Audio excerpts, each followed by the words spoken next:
Hello and welcome to an RSI Galaxy ship buyer's guide for Star Citizen. The ship has now gone into concept sale. It's the newly big concept-y shippy sale for this very modular cool ship. The cutting-edge Galaxy has versatility built into its DNA with a highly configurable main cabin that can be outfitted with comprehensive facilities to support cargo, medical, or refining operations. However, Cloud Imperium do imply that it's going to have more modularity in the future for more operations beyond that. It's available from $350 for the base version, so no modularity, well, no modules are standard with that, but that is a lot cheaper than I thought, and it's available from $530 with all of the modules. So you can only have one main module in there at a time, but it's going to be pretty well have the ability to take those modules out. Many vehicles stake claim to versatility, and lots of them can indeed handle multiple roles, but through the Galaxy, RSI is redefining the depth of ability a multi-role ship is capable of. Your Galaxy can be a long-haul freighter, a mobile hospital, or an all-in-one refinery, depending on which prospect module you outfit it with. The Galaxy's next-generation chassis is built around a configurable midship space that supports interchangeable modules, empowering you and your crew to take on a variety of professional roles. With a four-deck command center, an after-deck that serves as a dedicated hangar or sizable cargo hold, and additional specialized modules in the works, whatever adventure you choose, the Galaxy provides. With 3 distinct modules to choose from, the Galaxy can be outfitted as a professional long-haul freighter, field hospital, or mobile or processing platform, and with even more specialized modules in the works, the potential is limitless. So that's great to hear. So we've got the cargo module, just being able to take a load of cargo lift in the middle, sort of takes down to the bottom. You've got the med bay. Oh, I don't know where I've gone now. We've got the med bay, split into 2 sections.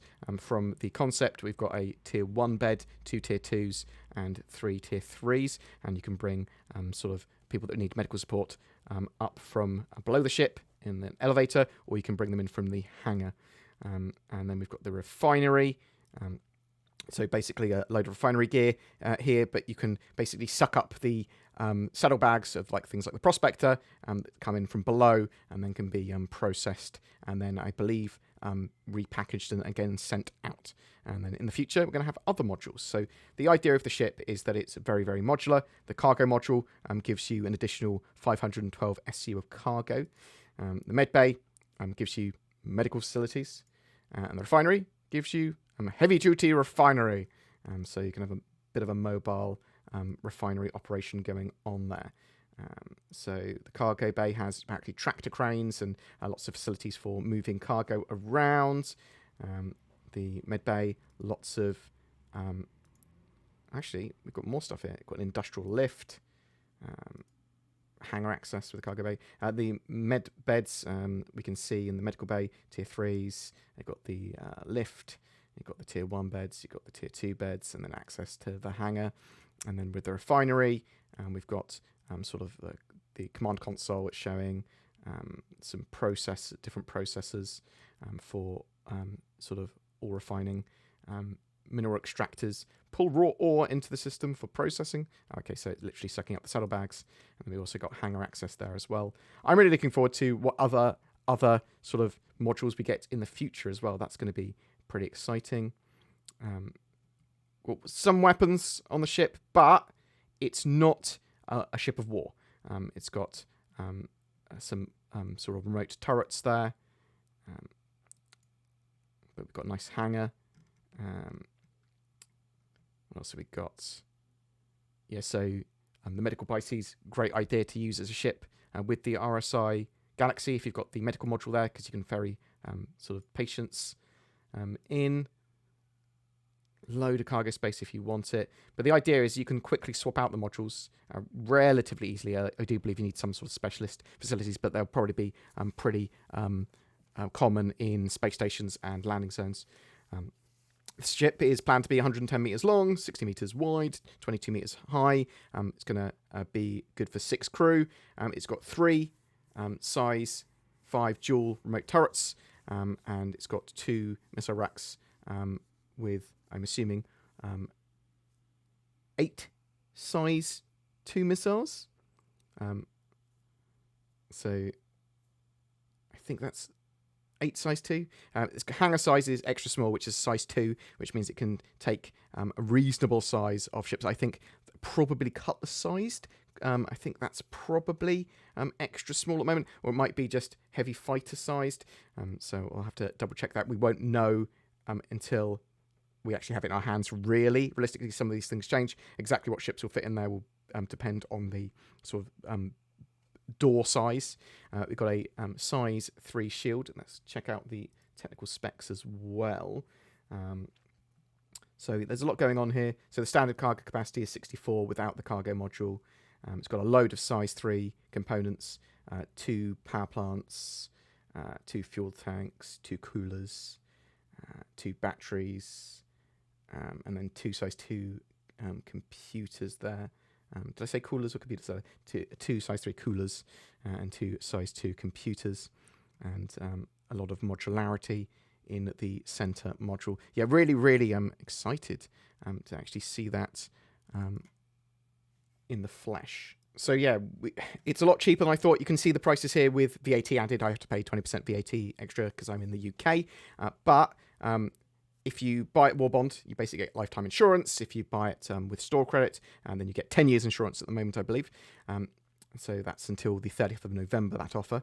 And the ship is available, the base version, between $350 and $380. So that's no modules, but $350 if you're buying with War Bond. So new money, no store credit, and $380 if you're buying with store credits.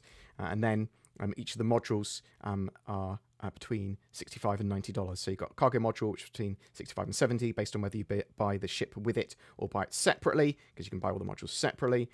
Refinery module is $80, and the med bay is $85 to $90. There's also a paint job, which is $13. I'm waiting to actually be able to paint my ships more freeform in game. We'll be able to choose a lot more what I can actually do there. Yeah, so you can buy the complete set between $530 and $570 if you want all the modules that are currently planned for it, and it's sort of up to you. It's a lot cheaper than I thought, this ship. There's a lot of complaining and chatting on the RSI forums and on Reddit about Cloud Imperium making more concept ships before they finished off the older concepts. I understand what people are saying with that, but Cloud Imperium are clearing out the backlog and getting more ships out than they are concepting. We very rarely get concepts now. It's like only like a couple of years sort of thing compared to what we used to, which was like a couple of one every 2 months back in the day, but lots more straight to flyables and that sort of stuff. And I do think Cloud Imperium are clearing out that backlog. I don't think it's going to take them like 10 years to get all these ships done. I do think it's going to take them like 5 to get all of them done, or a lot of them done, because you've got things like the Endeavour there, which is going to be a while. But that's just my personal take. Really like the Galaxy. Think it's a cool, reasonably big ship. It's sort of approaching Corvette sized, but it's not a ship for combat. And it is a ship to have that focused modularity. And Cloud Imperium are now talking about modularity for other ships, like the Caterpillar, like the Retaliator, and all that sort of jazz. So really looking forward to them having their modularity in game, something that I suspect they'll pick up after they've got the resource management system done. But what do you think? Are you excited for the RSI Galaxy? Are you going to be grabbing one? Are you sort of ignoring it until it's in game, or have you already bought multiples of them, or is there a particular configuration you want? Are you trying to work out whether you want an Apollo or the medical version of this?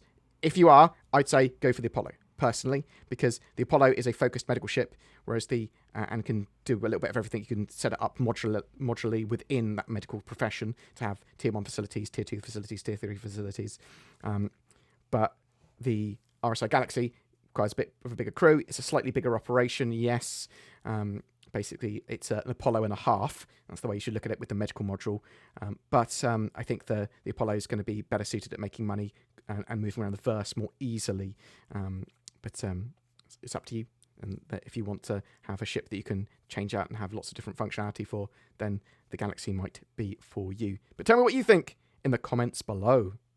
Hello, I'm Winston Churchill, and I use NordVPN to defend the Internet Empire. We will fight the ants on the beaches. We shall fight on the Internet. We shall fight the trackers and the malware. Whether we want to watch Netflix for another country or have greater accessibility to the Internet, we will defend our island home. At any rate, that is what we're programmed to do. Thanks, Winston Churchill. What? What do you mean, Tin? That wasn't Winston Churchill? Point still stands. Go to nordvpn.com/BoredGamer to get yourself discounted NordVPN, or use the links below. Every month we have a ship giveaway. For November, we're giving away a Crusader Spirit C1. It's a fantastic looking multi-role ship that can fit a vehicle in the back or a load of cargo, and it looks really cool. It's got loads of forward-facing weaponry and a tractor beam. As it's a concept ship though, the winner will have a Cutlass back in the meantime as a loaner. It comes with access to the game and lifetime insurance too, so bam! Even if you don't have Star Citizen stuff yet, you can get straight into the game with this. It's all you need. Just comment on any of my videos this month to be in for a chance of winning. A massive thank you to everyone that has used the join button under my videos to become a channel member and my Patreons. You guys are awesome. It really does help the channel. Please consider becoming one of those lovely people too. Thanks for watching, and I'll see you in the verse.